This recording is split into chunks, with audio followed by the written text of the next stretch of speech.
사람들과 차량의 분주함으로 부에노스아이레스에서의 새로운 하루가 또 밝았지만 제 얼굴은 초췌합니다. 이제 피곤할 때도 되긴 했죠. 집에 가야 할 때인가 봅니다. 머물던 숙소의 숙박비를 우선 계산하기로 하는데 달러로 바꾼 아르헨티나 페소로 현금 결제를 하려고 하니 돈 뭉치를 지급하게 되네요. 대략 30만원이 넘는 숙박비를 2,000원짜리 지폐로 지급하려니 150장 정도의 지폐 뭉치가 필요합니다.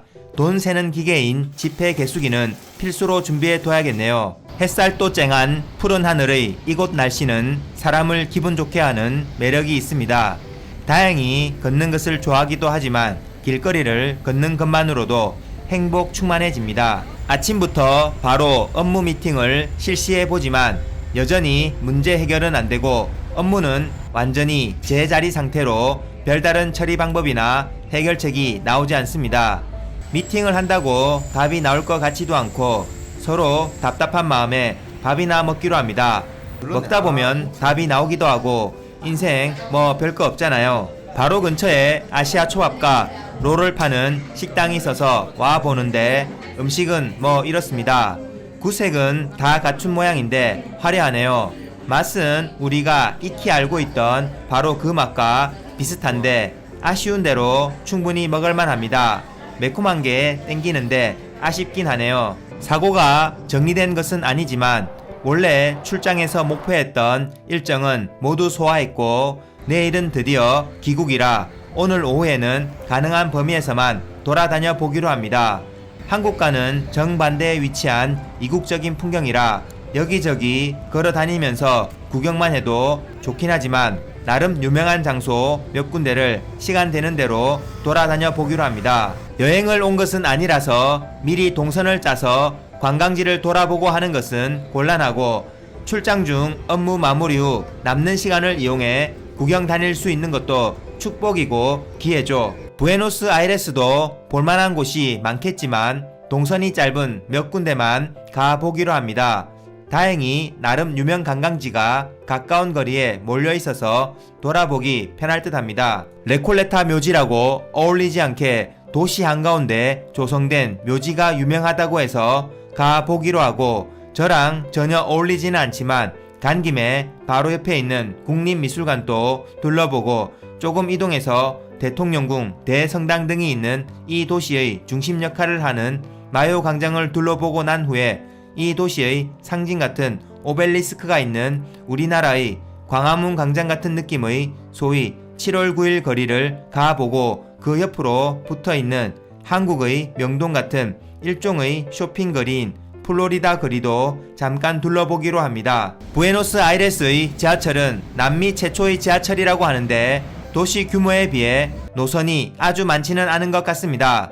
먼저 국립미술관을 가려고 바로 근처에 있는 지하철역으로 들어가 보니 국립미술관 근처에는 지하철역이 없어 지하철로는 이동이 어려울 듯 해서 버스를 타고 가기로 하는데 버스도 노선이 아주 많고 잘 되어 있습니다. 날씨가 좋아서 차라리 버스 타서 창밖 풍경이나 보면서 가는 게 더 낫겠다 싶네요. 버스 정류소에 사람들이 제법 많습니다. 오래 기다리지 않아 버스가 도착해서 바로 올라타서 일종의 아르헨티나 교통카드인 수배카드를 찍어 운임을 지불하는데 요금이 좀 놀라울 정도로 저렴합니다. 한국 돈으로 100원 정도 수준인 것 같은데 제대로 계산이 된 게 맞는지 의심이 들 정도입니다. 하여튼 뭐 저렴해서 좋네요. 버스 내부는 대충 이렇게 생겼는데 깨끗하고 아주 잘 되어 있습니다. 버스 내 사람들의 모습은 뭐 한국이랑 비슷합니다.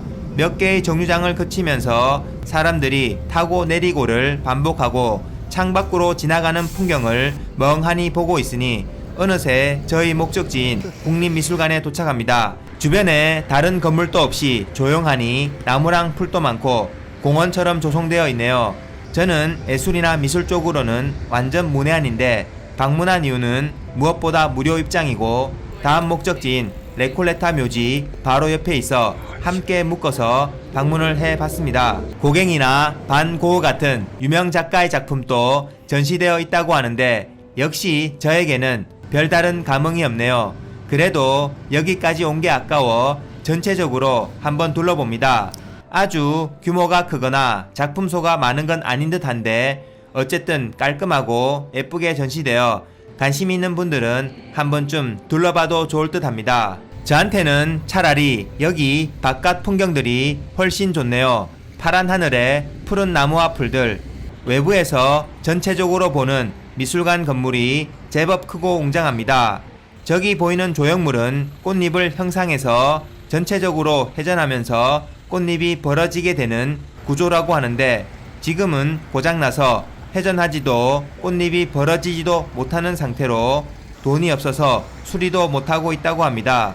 나중에 돈 벌어서 고치면 되겠네요. 이제 레콜레타 묘지로 이동하는데 여기서 멀지 않아 천천히 걸어가 봅니다.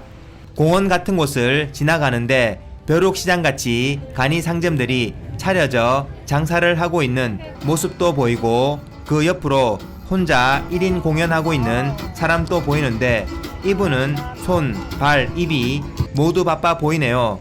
어디나 비슷할 듯한 이런 평범한 삶의 모습들이 보기 좋습니다. 공원을 지나 옆으로 돌아 나오니 바로 거기 레콜레타 묘지가 나오고 입구가 보입니다.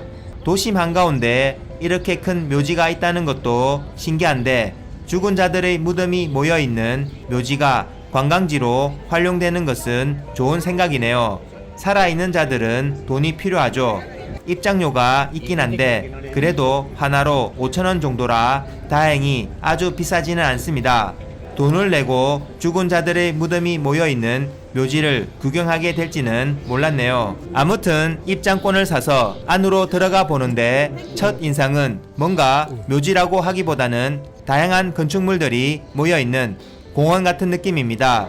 전혀 무서운 그런 느낌은 없네요. 실제 시체가 묻혀 있는지는 모르겠지만 무덤이라기보다는 약간 개개인을 위한 건축물로 조성된 납골당 같은 느낌인데 많은 건축물이 엄청 조밀하게 붙어 있어 전체적인 규모도 상당하고 마치 미로처럼 조성되어 있습니다. 대부분 돌로 만들어진 건축물들이 크기도 모양도 다양하고 워낙 많아 구경할 만합니다.